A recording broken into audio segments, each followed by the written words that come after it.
Welcome back, everybody. In anticipation of the 30-year anniversary of the first democratic elections in 1994, the Embassy of the Kingdom of the Netherlands and the market Photoworkshop have collaborated on a project called Photography and Democracy. This exhibition features the work of renowned photographers Pieter Boersma, Cedric Nunn, and a workshop for young photographers. And to tell us more, we joined in studio by international photographer Pieter Boersma and market photo workshop alumni Tshepiso, Mahooe. Very good morning to you too. Thank you so much for joining us. Welcome. Thank you. It's an absolute pleasure having you. I'm going to start with you, Pieter. How has photography evolved over the last 30 years? I mean, in terms of its ability to influence and change society?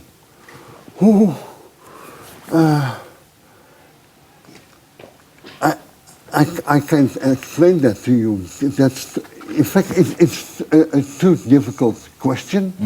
And in the last 30 years, something changed. Came from analog photography and went to digital photography. Yes. And that made a huge difference. In fact, the difference is the change from analog to digital. What kind of difference did it make, though? I mean, did it affect the quality of the work or the photography?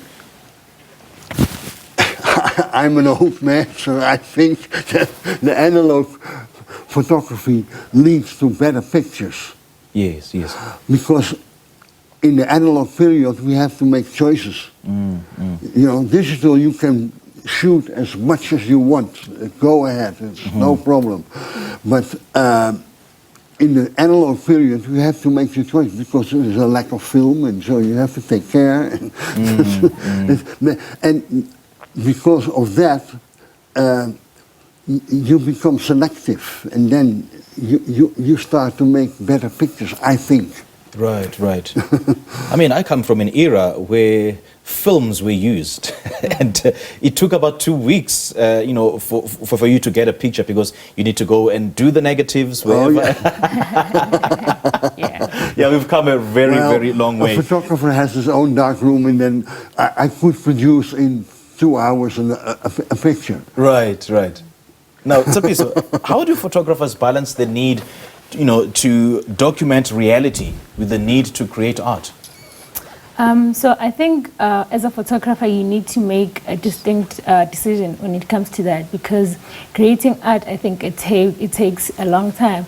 But also when it comes to documenting real life situations, it also takes a photographer who has experience to do that, because it goes along with telling people stories, you know, not going with your own stories or what you think these people might want or what you think the world needs, because you're telling people stories and you need to be truthful about it. But when it comes to creating art, it's just like what comes from your emotions, how you feel, how you want people to feel.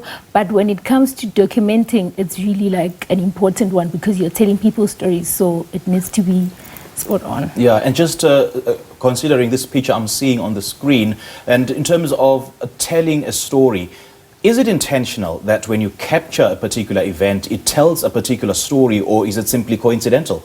No, it is intentional. So as a photographer, I think it is telling the story that you want to tell with the picture that you want to take. So already you have a vision of what you want to tell. So when you see the picture, when the event happens, you already see what you want to say. So with the picture that we're seeing on the screen, like the Womandla thing or yes. that thing. So like I think with the photographer, he was intentional wanting to show that, because it goes with democracy, and you know, so everyone who's looking at the picture, already those kind of concepts are already clicking in their mind. So it is very intentional. Right, right. Now, Pieter, what are some of the ethical considerations that photographers need to take into account, you know, when documenting issues around democracy and human rights, for instance?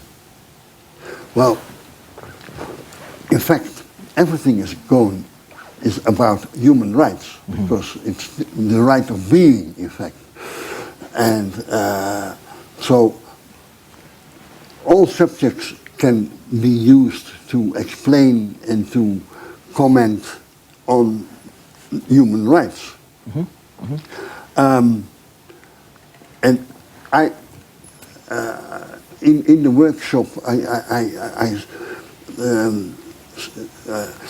try to explain to the students that it is very important to tell those pictorial stories.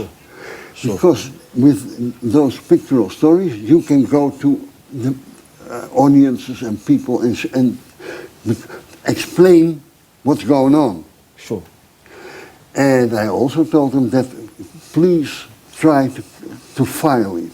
Make a file of what you have done, and so that you later on can come back to it and can compare things, and that's in that sense is documentary photography very important, because then you can compare pictures from 1, 2, 3, 4, 5 years ago with now, and then telling that's what was going on. Yeah. And what has changed. And having said that, what kind of impact does photography have on public awareness and discourse, especially around human rights and ethical democracy? I don't know. I hope it has impact, but I don't know. You can't tell that. So this effect. I don't know. Okay. I wish I know. Yeah.